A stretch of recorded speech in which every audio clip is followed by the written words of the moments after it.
ವೀಕ್ಷಕರೇ, ನಾವಿವತ್ತು ವಿನಯ್ ಕುಮಾರ್ ತರೀಕೆರೆ ಅವರ ಹೋಮ್ ಟೂರ್ ಅನ್ನ ಮಾಡೋದಕ್ಕೆ ಬಂದಿದ್ದೀವಿ. ತುಂಬಾ ಜನರಿಗೆ ಒಂದು ಪ್ರಶ್ನೆ ಇರುತ್ತೆ, ವಿನಯ್ ಕುಮಾರ್ ತರೀಕೆರೆ ಯಾರು ಅಂತ. ವಿನಯ್ ಕುಮಾರ್ ತರೀಕೆರೆ ಅವರು ಒಬ್ಬ ಉದ್ಯಮಿ, ಅದರಲ್ಲೂ ಜೆಡಿಎಸ್ನ ಉದಯೋನ್ಮುಖ ನಾಯಕ. ಈಗಾಗಲೇ ಮಹದೇವಪುರ ವಿಧಾನಸಭಾ ಕ್ಷೇತ್ರ ವ್ಯಾಪ್ತಿಯಲ್ಲಿ ತಮ್ಮದೇ ಆದ ಛಾಪು ಮೂಡಿಸಿರುವ ವಿನಯ್ ಕುಮಾರ್ ತರೀಕೆರೆ ಜೆಡಿಎಸ್ನ ಮಹಾ ಪ್ರಧಾನ ಕಾರ್ಯದರ್ಶಿಯಾಗಿ ಸೇವೆಯನ್ನ ಸಲ್ಲಿಸ್ತಾ ಇದ್ದಾರೆ. ಈಗಾಗಲೇ ಪಕ್ಷದ ಕೆಲಸ, ಅದರ ಜೊತೆಗೆ ಜನಸೇವೆಯನ್ನು ಕೂಡ ಮಾಡ್ತಾ ಇದ್ದಾರೆ. ನಿಮ್ಮೆಲ್ರಿಗೂ ಕೂಡ ಒಂದು ಆಶ್ಚರ್ಯ ಆಗಬಹುದು, ವಿನಯ್ ಕುಮಾರ್ ತರೀಕೆರೆ ಅವರು ಸಣ್ಣವರಿದ್ದಾಗಲೇ ತಮ್ಮ ತಂದೆ, ತಾಯಿ ಹಾಗೂ ಅವರ ಸಹೋದರಿಯನ್ನು ಕೂಡ ಕಳ್ಕೋತಾರೆ. ಒಂದು ಅನಾಥಾಶ್ರಮದಲ್ಲಿ ಬೆಳೆಯುವಂತಹ ಸನ್ನಿವೇಶ ಅವರ ಬದುಕಿನಲ್ಲಿ ಎದುರಾಗುತ್ತೆ. ಹೀಗಾಗಿ ಅನಾಥಾಶ್ರಮದಲ್ಲೇ ಬೆಳೆದು ದೊಡ್ಡ ವ್ಯಕ್ತಿಯಾಗಿ ನಿಂತಿರುವಂತಹ ವಿನಯ್ ಕುಮಾರ್ ತರೀಕೆರೆ ಇವತ್ತು 100 ಕೋಟಿ ಆಸ್ತಿಯ ಒಡೆಯ. ಇಷ್ಟು ದೊಡ್ಡ ಬಂಗ್ಲೆ ಇದೆ, ಆದ್ರೆ ಈ ಇಡೀ ಬಂಗಲೆಯಲ್ಲಿ ಒಬ್ಬರೇ ವಾಸ ಮಾಡ್ತಾರೆ. ತಮ್ಮ ತಂದೆ ತಾಯಿ, ತನ್ನ ಸಹೋದರಿ ತನ್ನ ಜೊತೆಯಲ್ಲಿಲ್ಲ ಅನ್ನುವಂತಹ ಕೊರಗು ಅವರಿಗೆ ಬದುಕು ಪರ್ಯಂತ ಇದ್ದೇ ಇದೆ.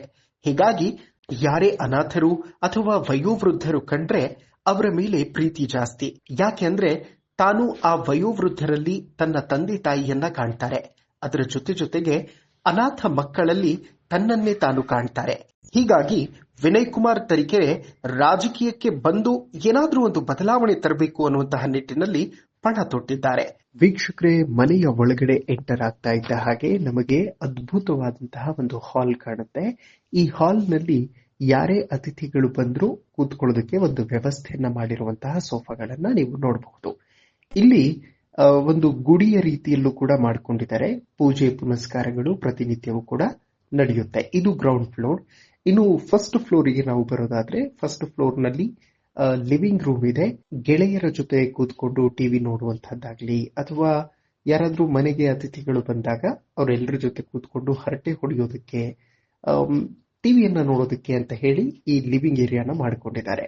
ಇನ್ನೊಂದು ಸ್ವಲ್ಪ ನಾವು ಮುಂದೆ ಬಂದ್ರೆ ಕಂಪ್ಲೀಟ್ ಕಿಚನ್ ನ ನೀವು ನೋಡಬಹುದು. ತುಂಬಾ ಅದ್ಭುತವಾದಂತಹ ಡಿಸೈನಿಂಗ್ ಕಿಚನ್ ಇದ್ದು, ಕಿಚನ್ ಮತ್ತು ಹಾಲ್ ಎರಡೂ ಕೂಡ ಅಕ್ಕಪಕ್ಕದಲ್ಲೇ ಇದೆ. ಆಮೇಲೆ ಹಾಲ್ ನಲ್ಲಿ ಒಂದು ಗಾರ್ಡನ್ ಸ್ಪೇಸ್ ತರ ಮಾಡ್ಕೊಂಡಿದ್ದಾರೆ. ಬುದ್ಧನ ವಿಗ್ರಹ ಆಗಿರಬಹುದು, ಮತ್ತೆ ಒಳ್ಳೊಳ್ಳೆ ಜೂಮರ್ ಗಳನ್ನು ಕೂಡ ಮನೆಯಲ್ಲಿ ಹಾಕಿದ್ದಾರೆ. ಒಂದಕ್ಕಿಂತ ಒಂದು ಜೂಮರ್ ತುಂಬಾ ಅದ್ಭುತವಾಗಿದೆ. ಎರಡು ಕಣ್ಣು ಸಾಕಾಗೋದಿಲ್ಲ ನೋಡೋದಕ್ಕೆ, ಅಂದ್ರೆ ಅಷ್ಟು ಬ್ಯೂಟಿಫುಲ್ ಆಗಿ ಮನೇನ ಡಿಸೈನ್ ಮಾಡ್ಕೊಂಡಿದ್ದಾರೆ. ಅದಾದ ನಂತರ ಕಿಚನ್ ನ ಪಕ್ಕದಲ್ಲೇ ಒಂದು ರೂಮ್ ಇದೆ.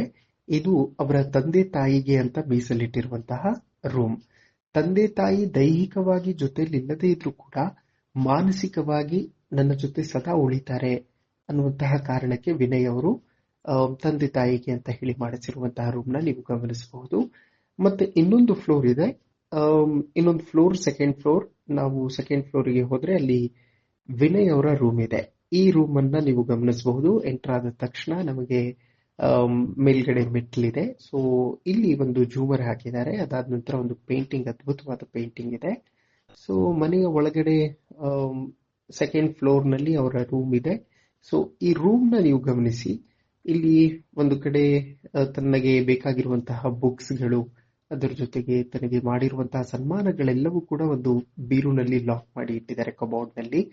ಮತ್ತೊಂದು ಕಡೆ ಲೆಫ್ಟ್ ಸೈಡ್ ಅಲ್ಲಿ ತುಂಬಾ ಅದ್ಭುತವಾಗಿರುವಂತಹ ಇಂಟೀರಿಯರ್ ಮಂಚ ಮತ್ತು ಒಂದಷ್ಟು ಥಾಟ್ ಪ್ರೋಸೆಸ್, ಅವರಿಗೆ ಬೇಕಾಗುವಂತಹ ಥಾಟ್ ಪ್ರೋಸೆಸ್ ಅನ್ನ ಅಲ್ಲಿ ಹಾಕೊಂಡಿದ್ದಾರೆ. ಗಾಗಲ್ಸ್ ಆಗಿರಬಹುದು ಮತ್ತು ವಾಚ್ ಕಲೆಕ್ಷನ್ ತುಂಬಾ ದೊಡ್ಡ ಪ್ರಮಾಣದಲ್ಲಿದೆ.